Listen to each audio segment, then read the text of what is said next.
Welcome to SpyCast, the official podcast of the International Spy Museum. I'm your host, Dr. Andrew Hammond, the museum's historian and curator. Every week, we explore some aspect of the past, present, or future of intelligence and espionage. Please support the show for free by giving us a 5-star review on Apple Podcasts. If you could leave a single sentence, it will help other listeners find us. It can literally take less than a minute. Thank you. Coming up next on SpyCast. I had to sit down with some management there afterwards, and I was told, well, you're never going to be the chief because of what you did.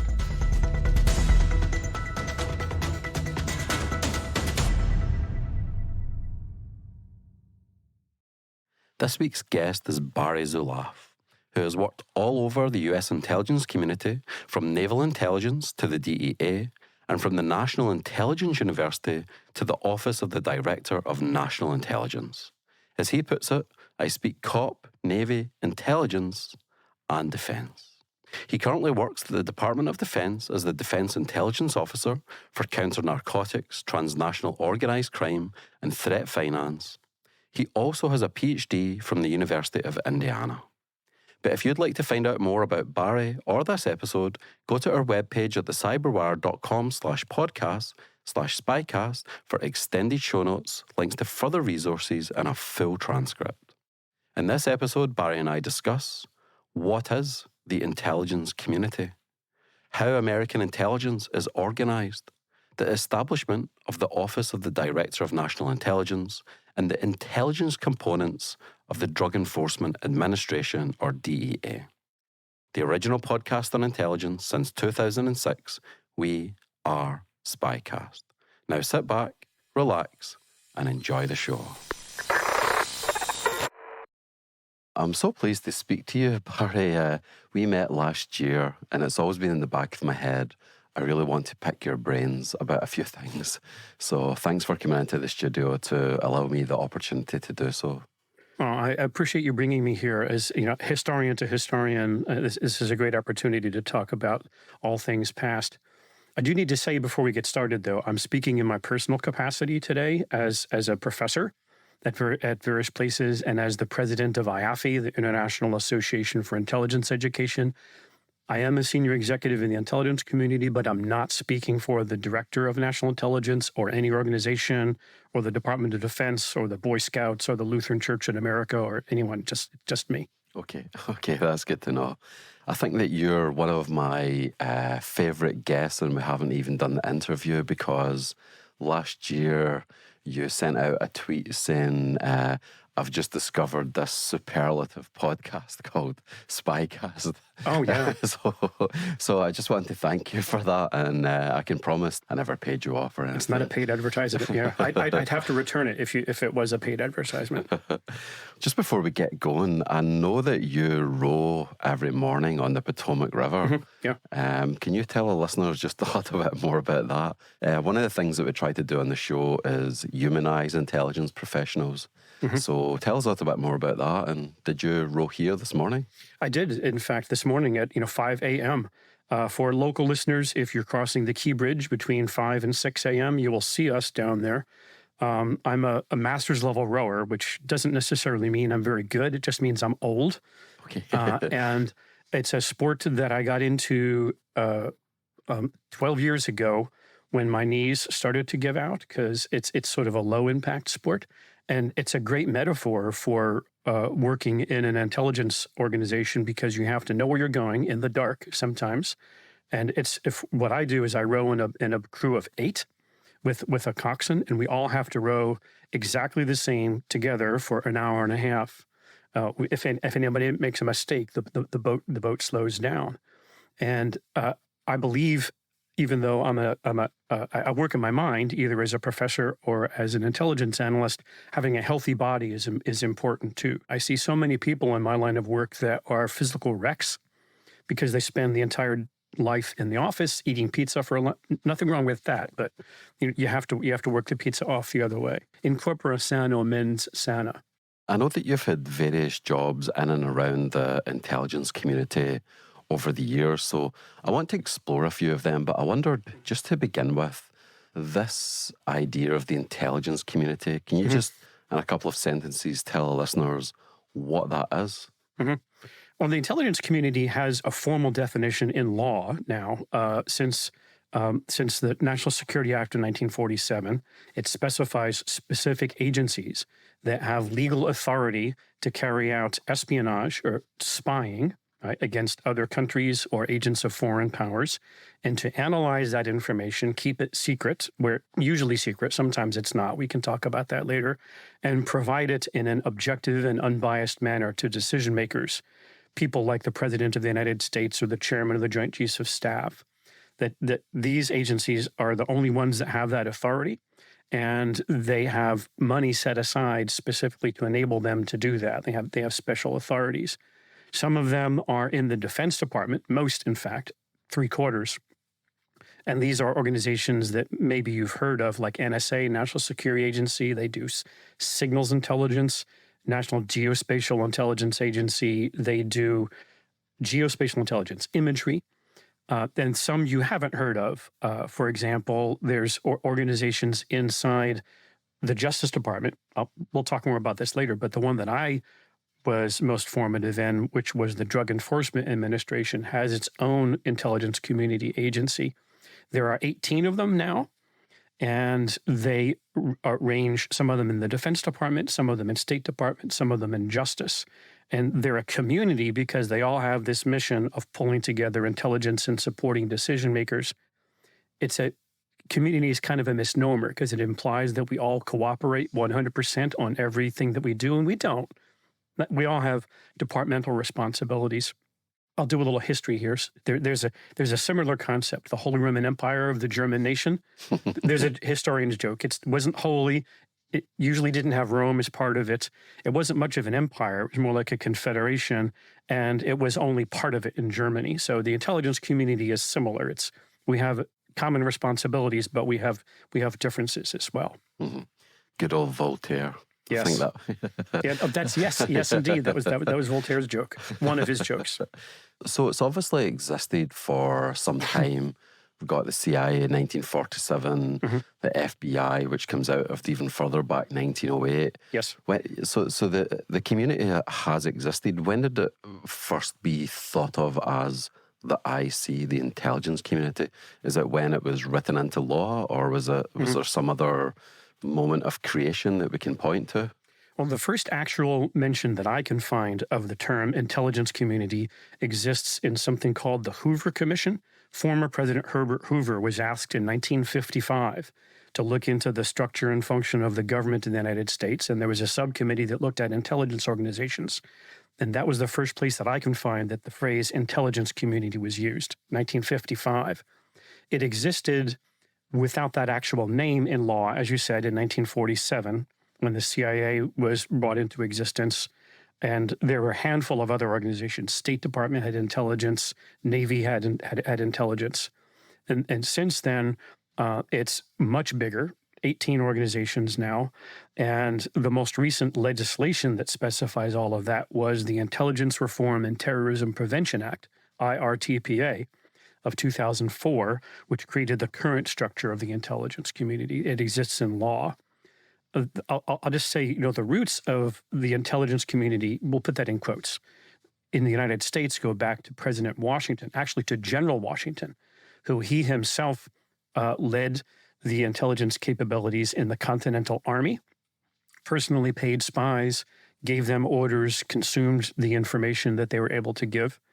And he continued that when he was president of the United States. So there was a very tiny intelligence community then, but it did exist. And in the English-speaking world, it goes back at least as far as Sir Francis Walsingham, who was Queen Elizabeth I's intelligence chief. And from him, we get the responsibility of doing what is very distasteful for some intelligence professionals, and that is telling the boss what he or she does not want to hear. His job, as some listeners will know, was he had to convince Queen Elizabeth of something that she didn't want to hear. She did not want to know that her cousin Mary was plotting against her, but he was able to give the intelligence show that information. So the roots of a, quote, intelligence community, close quote, go back at least 500 years. Mm-hmm.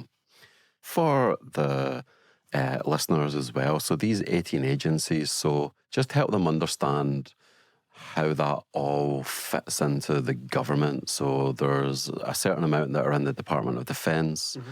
There's certain ones that are civilian that report to a secretary, a cabinet secretary. Mm-hmm. There's ones that report to the president.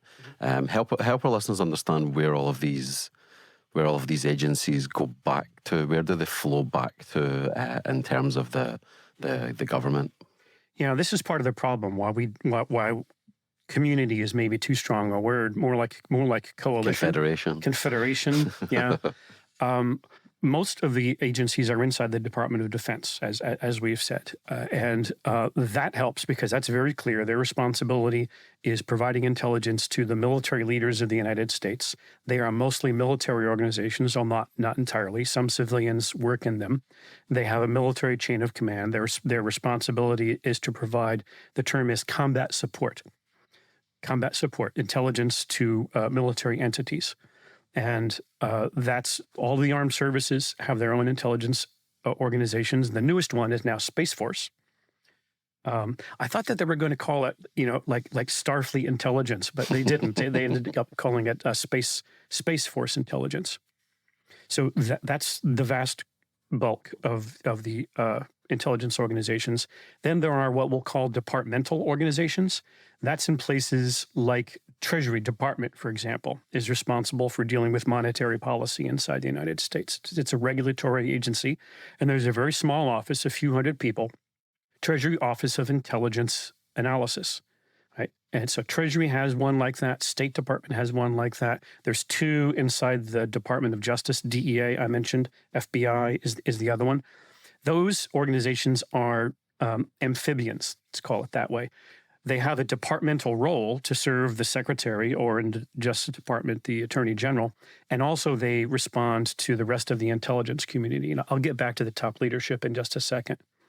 The odd one out, they're probably object to me calling them odd, but anyway, CIA does not belong to either the Defense Department or any other department. There's no cabinet secretary that CIA reports to.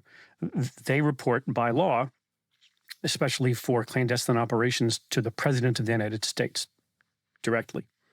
So that's a mess. That's 18 different organizations, and they all are pulled together since IRTPA that I mentioned before, the Intelligence Reform and Terrorism Prevention Act, to an organization called ODNI, Office of the Director of National Intelligence. We say it's small. Some people think it's too big. It's about 2,000 people. It's the staff that's responsible for formulating the intelligence budget, the national intelligence strategy, integration across all the different agencies. Then the head of that is the DNI, the Director of National Intelligence. Currently, that's Avril Haines, the first female Director of National Intelligence. She's a direct appointee from the President of the United States, and she sits in the Cabinet of the United States. So she's co-equal with the Secretary of Defense or the Secretary of State, whatever the case may be. So that's how we're all pulled together from various different threads that are pulled together from different cabinet agencies. Just for our listeners, so you mentioned 2004, you mentioned the Office of the Director of National Intelligence. Can you just briefly tell our listeners how much that ties into the 9/11 Commission report? Mm-hmm. Well, it grew directly out of the 9/11 attacks on the United States, which were seen as an intelligence failure.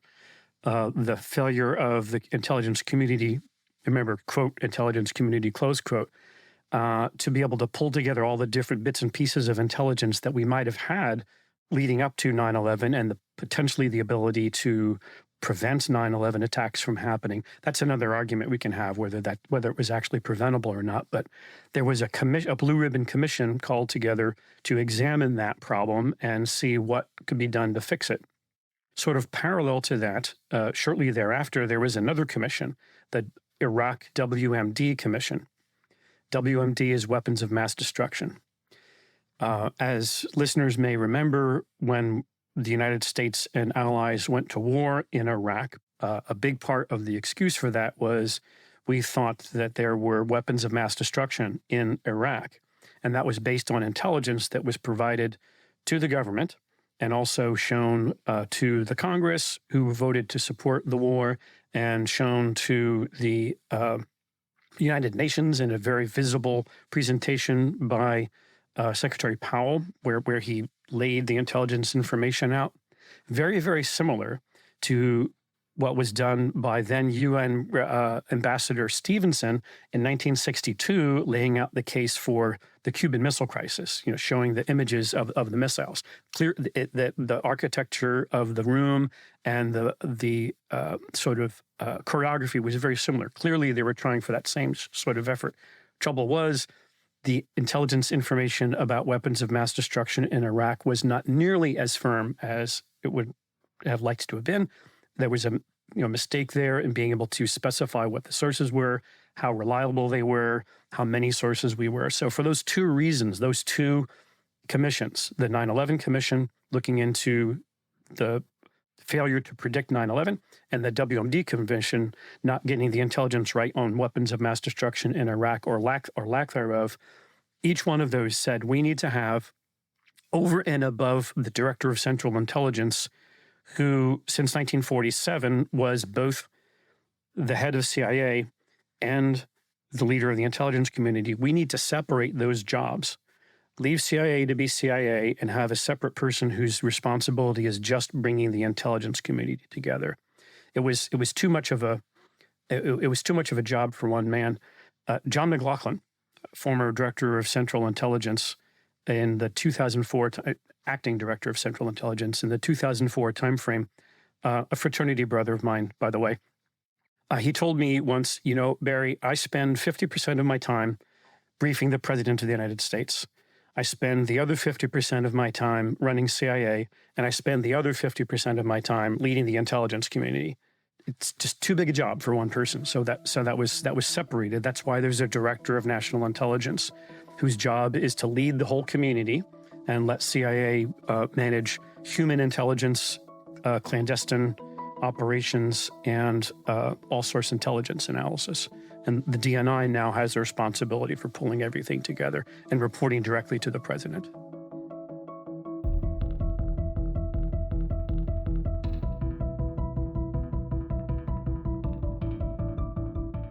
You have just heard Barry speak about how in 2003, then Secretary of State Colin Powell echoed an earlier presentation by then US Ambassador to the United Nations Adlai Stevenson in 1962.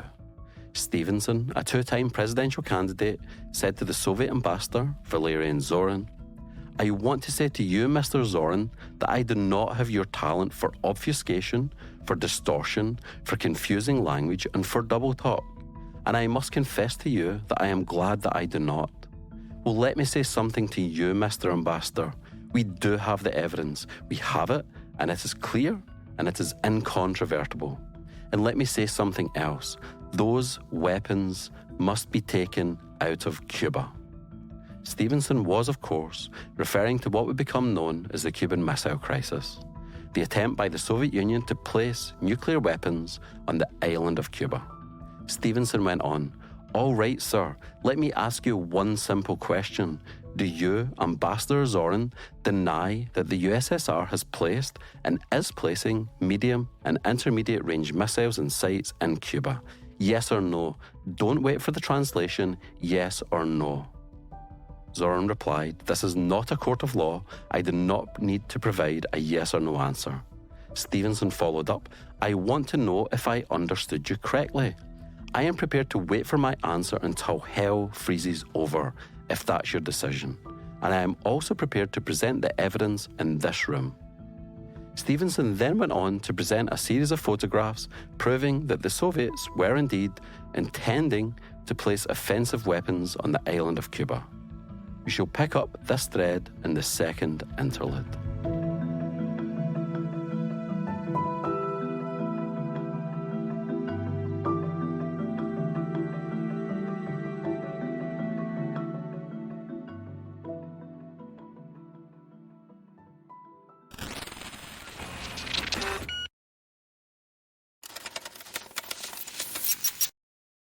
So We've had a guest on previously, and they were saying, after 9/11, the FBI came into the intelligence community, but actually there's a bit more to it than that, isn't there? There's specific changes that happen, but there's certain things that were already in place. Can you just help our listeners understand this with regards to the FBI? FBI goes back to 1908, right? Bureau of Investigation. And it had been responsible for counter-espionage and counterintelligence for the whole government during much of its existence. It did so, and I hope I won't offend my FBI friends when I say this, but for clarity, I'm going to say that it did so primarily as a reactive police organization, looking for a violation of a crime, investigating it. Right. So someone was carrying out espionage against the United States. We discover that, we investigate it, we take that person into court and get that person arrested.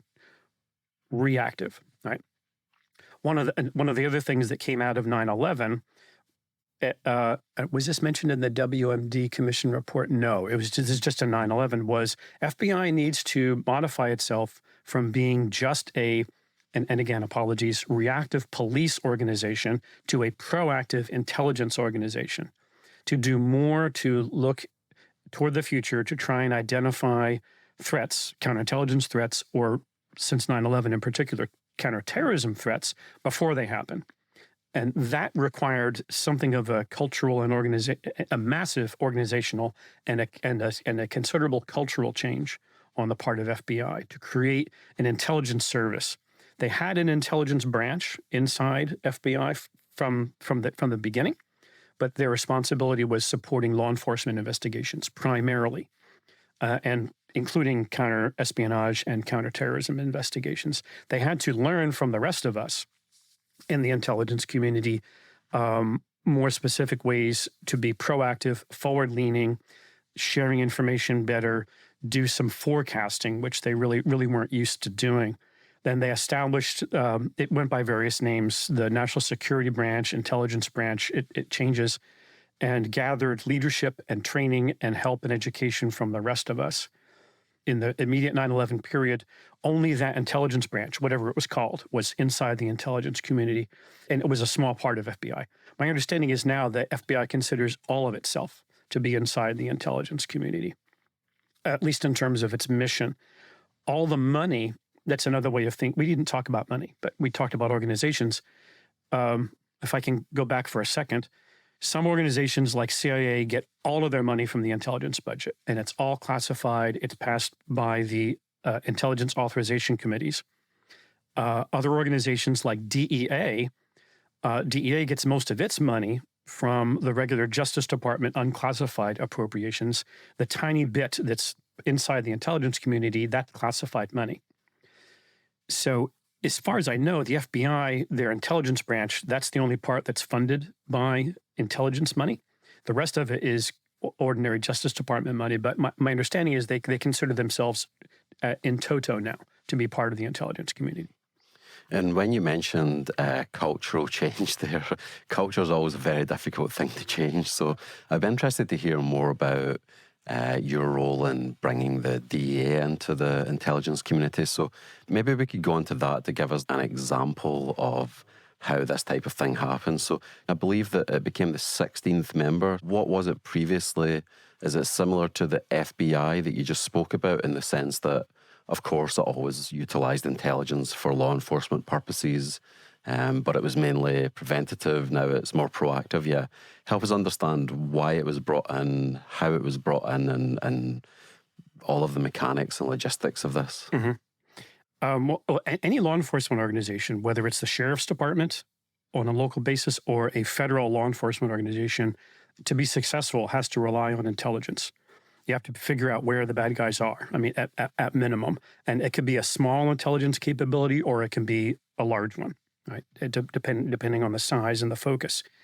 DEA, Drug Enforcement Administration, just like any other law enforcement organization, we have to have intelligence. Who are the drug dealers? Where are they coming from? What kind of drugs are they? Where's the money going in order to prosecute the criminals and bring them to justice?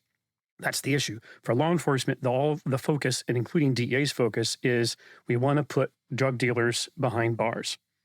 So if somebody breaks the law, they sell drugs, they get arrested, they get taken to jail. That was the whole purpose.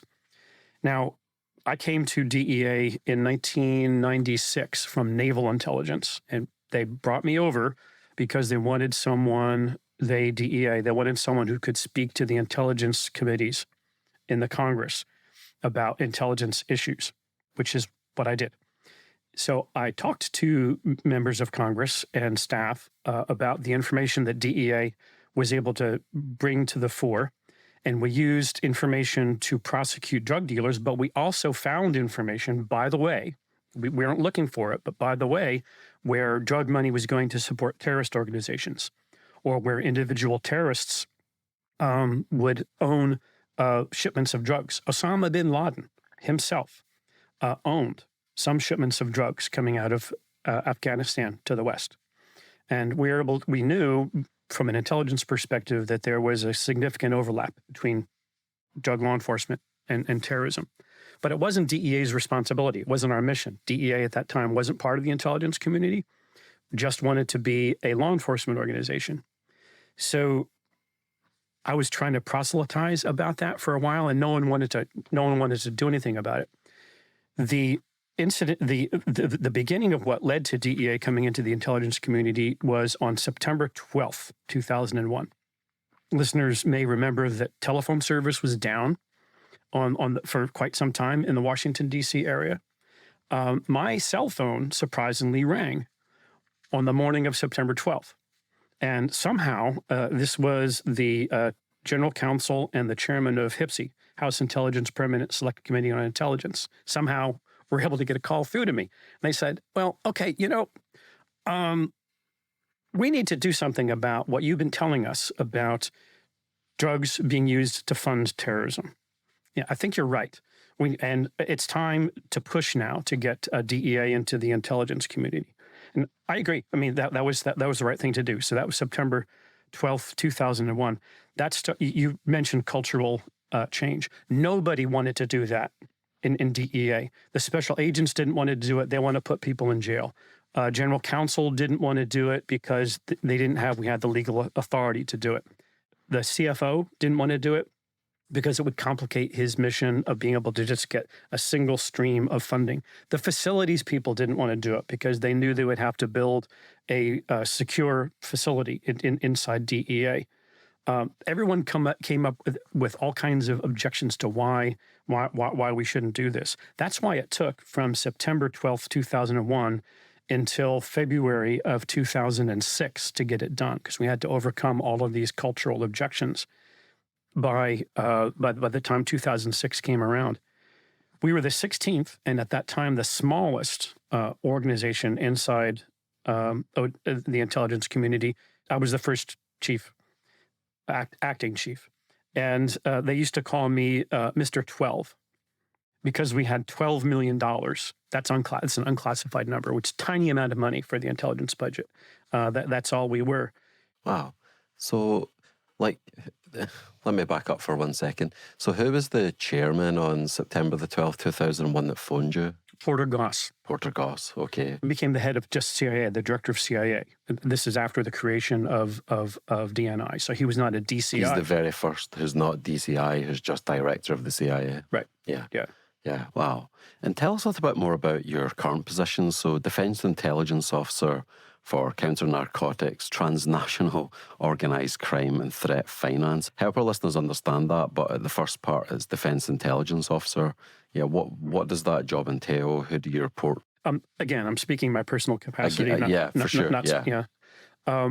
But so at the national level, there are national intelligence officers, and they report directly to the Director of National Intelligence. And they are geographically focused, and some of them are functionally focused. Like there's one for Russia, there's one for China, there's one for terrorism, there's one for emerging technologies. Those are national intelligence officers. You can go to intel.gov, who we are. That's a little button that you click on, and it'll show you what the dividing line is. So not every country has one. So those are national intelligence officers. Now, the defense enterprise, which, as I said, is 3/4 of the intelligence component, also has defense intelligence officers that are responsible for pulling together information. Some of them are regional, some of them are functional. The defense intelligence officer for counter-narcotics, transnational organized crime, and threat finance, by the way, is one of the functional ones. For 25 years, the government has been largely focused on chasing Salafi terrorists around the world, and kind of looking the other way about counter-narcotics. That's changing now. There's renewed focus on counter-narcotics, in particular on fentanyl, FENTANYL. And 70,000 people in the United States every year die from fentanyl overdoses. That's more than kidney disease. That's more than traffic accidents. It's as if there was another 9/11 every week to 10 days in the United States. That's a national security threat. And it's on the basis of chemicals that are brought into the United States from China, precursor chemicals, manufactured into fentanyl inside Mexico and then smuggled into the United States. That's what makes it a foreign concern, not just a domestic law enforcement concern. So the reason I'm being sent there, precisely right, because of where I came from, because I came from DEA. I have that background. I can speak cop, as they say. I can speak Navy. I can speak defense. So the task would be to be able to build bridges, pull together organizations, law enforcement organizations, military organizations who don't necessarily want to work together well, but this is going to be another challenge. I need to convince them that, yep, this is important to do this. 70,000 people a year is horrendous. Then we need to do something about that. So what does being the defense intelligence officer entail? Do you have an office and people working for you? How do you spend a lot of your time? So spending a lot of time talking to people, building bridges, visiting other organizations. I'm a big believer, even during COVID, to the extent that I could, going places and seeing people face to face, to be able to talk about ideas, to be able to share thoughts for how we can bring disparate bits of information together and try and come up with a solution. Just fentanyl, just this one drug that involves diplomacy with the Chinese, that involves dealing with Chinese companies, trying to figure out which ones are sending the chemicals. It involves dealing with the shippers who run the container ships that go back and forth across the North Pacific. It's dealing with the Mexicans at the diplomatic and law enforcement level. It's border control because the stuff gets smuggled across the border into the United States, and then on and on through distribution inside the United States on down to public health issues. It's an enormous, enormous problem, and no single organization, even as big as the Defense Intelligence Enterprise, can deal with it alone. So it's going to be a lot of diplomacy and a lot of building bridges, convincing people to do the right thing. So let's move on to your time at ODNI. So tell us what being the ODNI referent for the Center for the Studies in Intelligence, what did that entail? Yeah, so that's my previous job I had for a year before going over to DIA. So a CIA, Central Intelligence Agency, has an organization called the Center for the Study of Intelligence that dates back to the 1950s, and it's a remnant of when CIA, headed by the Director of Central Intelligence, ran the whole community.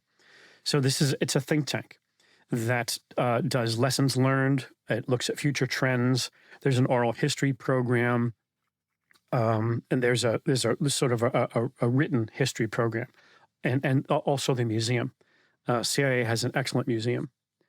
Unlike the Spy Museum, where anyone can come here, the CIA's museum, unfortunately, is behind gates, guards, and guns. You have to be able to get into the CIA to get there. But trust me, it's an excellent museum. The referent term is a term of art that is a person who's identified from another organization to be able to represent that organization's equities at the Center for the Study of Intelligence.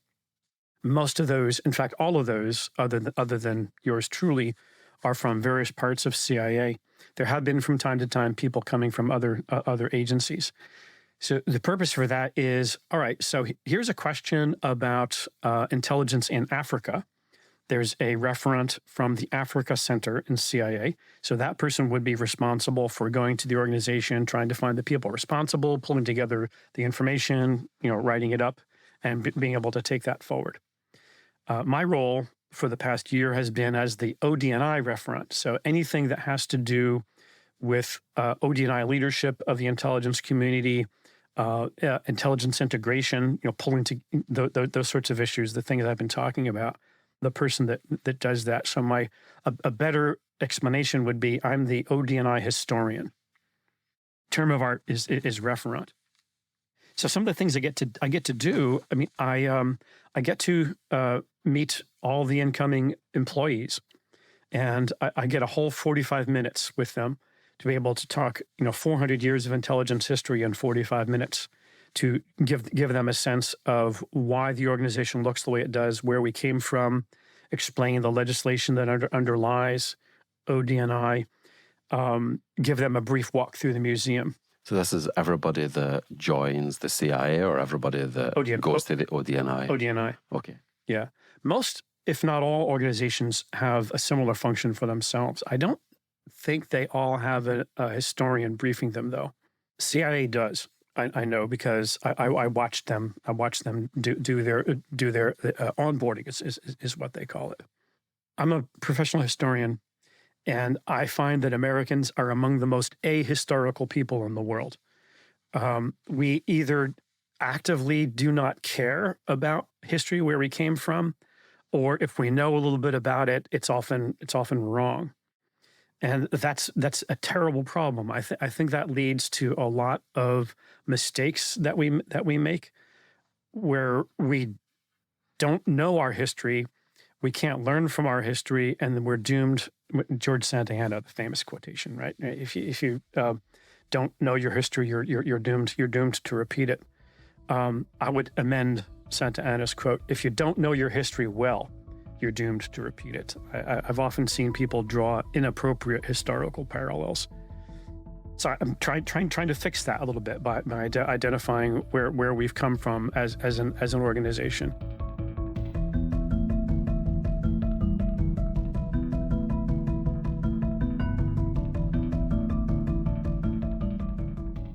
In the last interlude, we spoke about Adlai Stevenson's famous speech before the UN in 1962.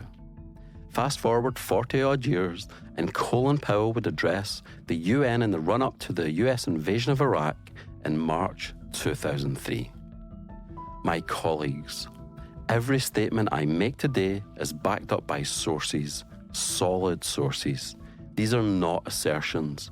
What we're giving you are facts and conclusions based on solid intelligence. He was referring to Iraq's WMD, or Weapons of Mass Destruction program. That is, nuclear, biological, and chemical weapons. Powell continued, "Ladies and gentlemen, these are not assertions. These are facts, corroborated by many sources, some of them sources of the intelligence services of other countries."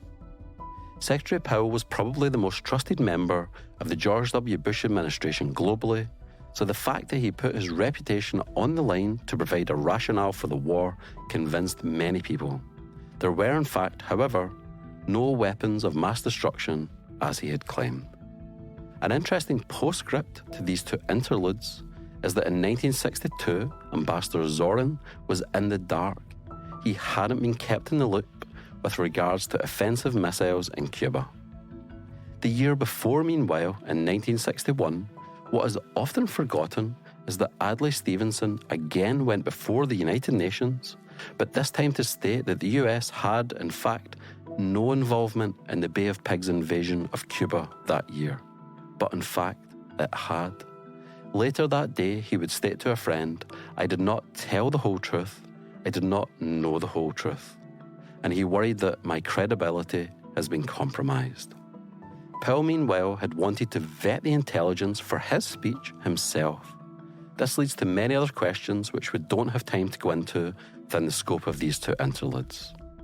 There's no great takeaway here other than the next time you see a policymaker or ambassador at the UN make a speech in the middle of a major crisis, think about how much they really know.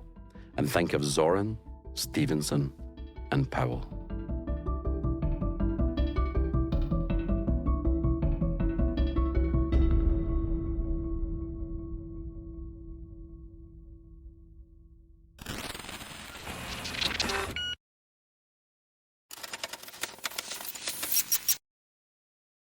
Part of what I do is, as president of IAFI, the International Association for Intelligence Education, we did some research, and we call it Project Universe. It's somewhat conceited on our part, that we wanted to know. It started with a question, well, what's the total universe of universities that we're looking at? So I have a spreadsheet. And also, we're in the process of expanding that now to other countries. It's not going to be nearly that many. IAFI, International Association for Intelligence Education, our website is iafie.org. If anyone wants to look at that, we are almost, quite literally, every intelligence educator in the Western world, from Poland to New Zealand, from Japan to South Africa. 400 of us. It's a lot. And there are some people who work in the field of intelligence who do not belong to IAFI, but that's fine. You know, they're superstars on their. I won't name names. I won't embarrass anyone. But you know, they feel they don't need us. But one of the things that we do is provide as a service this kind of information where the schools are, and if anyone out there is interested in pursuing either a undergraduate or graduate level program in intelligence analysis, we're happy to share information. We have student members as well. There's a big debate, by the way, Andrew, between whether an intelligence program in undergraduate school or graduate school, for that matter, is worth anything or not. There are people who think strongly on both sides. There are people who think it's worthless because you're learning something from someone who might never have been in the intelligence community. It's probably wrong anyway, and anything that you learn about how intelligence analysis is done, I'll have to unteach you and teach you my way of doing things. That's one extreme. I don't share that view. There's another view. Another extreme view is that if you don't have an education in intelligence studies, you're no good as an intelligence analyst. You have to do it through a university education. And oh, by the way, it has to be mine because, you know, mine is the best program. Mm-hmm. I don't share that view either. I think there's a mix. There's a place in the intelligence community for people who come from Mercyhurst University with a degree in intelligence. There's room for people who come into the intelligence community with a degree in data analytics from Penn State University, and they can't spell intelligence, but they know how to do data, and everything in between. I do think that, based on my own personal experience, I was not able to get any of this when I was an undergraduate or a graduate student. In fact, in the 1970s and 80s, there was a strong bias against the intelligence community among academics. The one time I caused my PhD advisor to cry, literally cry, was when I told him that, you know, I'm not going to go into academia. I'm going to go into the intelligence community. And he teared up because he was a leftist. You know, why are you going to do that? You have such a great mind. You're going to go to work for those bastards. But that's what I wanted to do. So the existence of intelligence education programs in places like Mercyhurst or Johns Hopkins or wherever they may be can give people early on in their career knowledges and experience that I wasn't able to get in academia when I was growing up. So I like to think when I teach at these places that I'm helping people avoid a lot of heartache, that they don't have to go through this. They'll know what it is. And there are also people who come into these programs, they want to be James Bond or they want to be Jason Bourne. And for anyone that's out there, there are a few James Bonds, there are a few Jason Bournes, but not many of them. If you really want to know what life is like in the intelligence community on a day-to-day basis, watch The Office. That's a lot more what it's like. So if you aren't interested in dealing in a bureaucracy with quirky human beings, you're probably in the wrong business. So I've steered some people away away from professions in intelligence as well. So can you just tell us a little bit more about your time in the Navy? So 22 years, so were you full-time, part-time, reservist? Did you join up to do intelligence in the Navy from your PhD? Well, I knew I wanted to do the Soviet Navy, which that sounds odd. There's no Soviet Union now. So why it's so important about that? In the 1970s and early 1980s, that was the thing, right? That I wanted to do. That's what made Bernie Morris cry, because I wanted to go to work for naval intelligence. So that was my first job as a civilian in naval intelligence. I spoke Russian. I did my dissertation on Soviet foreign policy, and that's really what I wanted to do with my life. So I started as a civilian. Then I was this is going to sound like a joke. A professor and an admiral walk into a bar, right? So I was working for the then Director of Naval Intelligence, DNI, the real DNI, as we like to say. And we were coming back from a ship visit to the then Soviet Union. We walked into a bar, and he was talking to me, and so I looked the part, but at the time I had short haircut and everything. And he asked me, "So where did you do your military service?" And I said, "I have never been in uniform, Admiral." And he looked at me like I had fallen off a turnip truck. And really, he called his aide over and whispered something into his aide's ear, which I couldn't out of earshot. And his aide took out the little black notebook. That's never good, by the way. All right.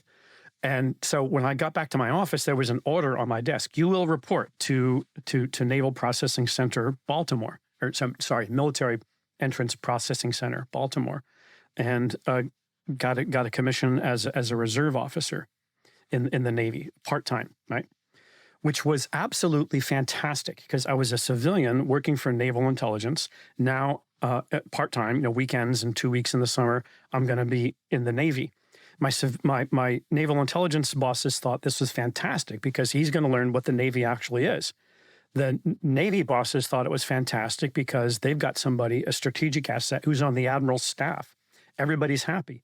And whenever I asked for opportunities to take time to go on a tour, on a reserve tour somewhere, everyone said, yes, go, enjoy it. And I learned a lot how to be a naval officer and be a better intelligence officer as a result of that, including up into when, as a 50-year-old reserve officer, I volunteered to go on active duty to go to Afghanistan, because they needed targeters to be able to target insurgent leaders. Mm-hmm. So I volunteered to be able to do that. I'm not sure what motivated. I am sure what motivated me to do that, because I knew that it was a mission that needed to be done. They didn't have the people with the right skills in order to be able to do that. And if I can go there as a naval officer, then some Army colonel who can actually break things can go out in the countryside and use military force better than I could. And it was a great opportunity. I got to go so many places above the Arctic Circle, all around the world, in and out of uniform, and it was a great opportunity to be able to serve. And did you ever get to go to Murmansk? Yes. Yeah. I've been there once. It was kind of weird, because the local radio station gives you a daily radiation report, just like you get a daily weather report. Interesting place. I've been there. I haven't seen you. Okay, so another short story. So I was there over 4th of July.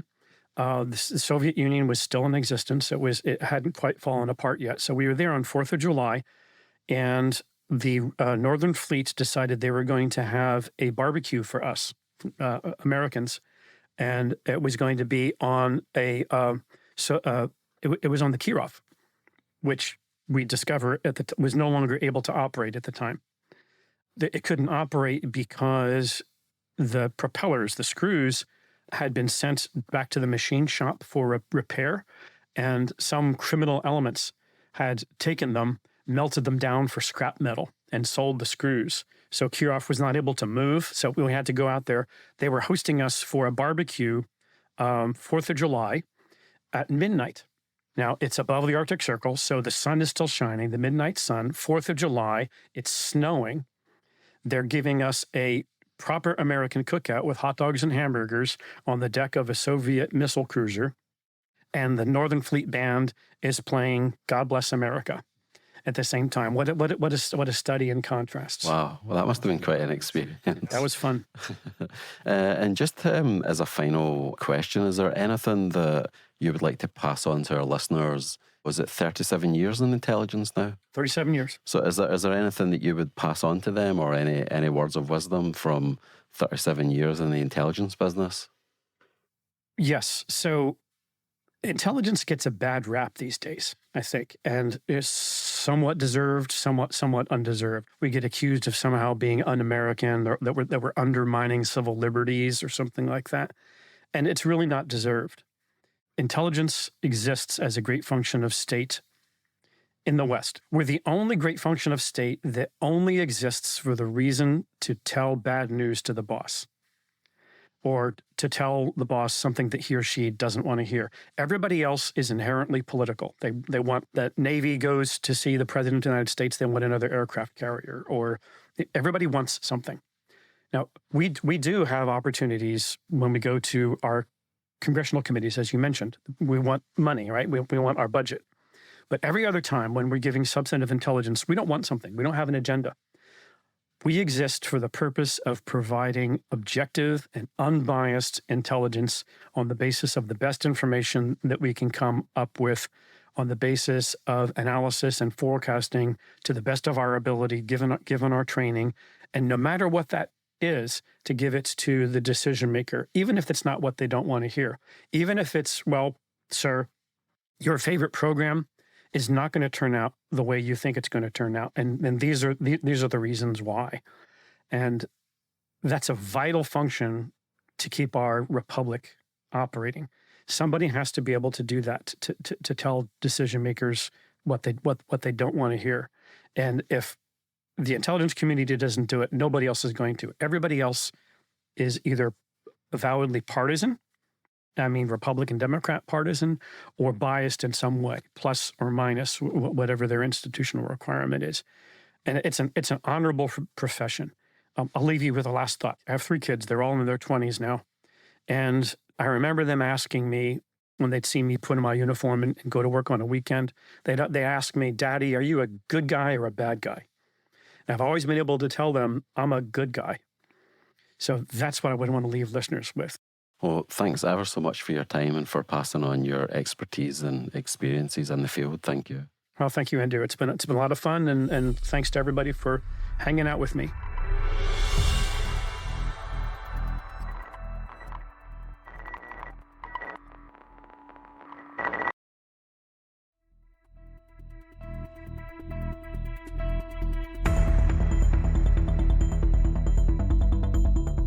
Thanks for listening to this episode of SpyCast.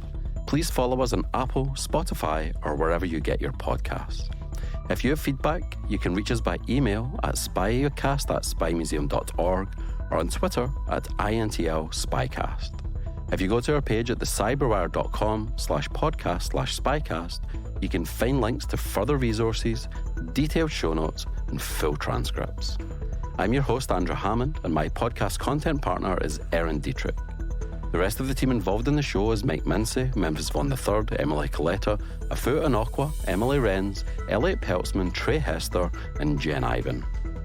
This show is brought to you from the home of the world's preeminent collection of intelligence and espionage-related artifacts, the International Spy Museum.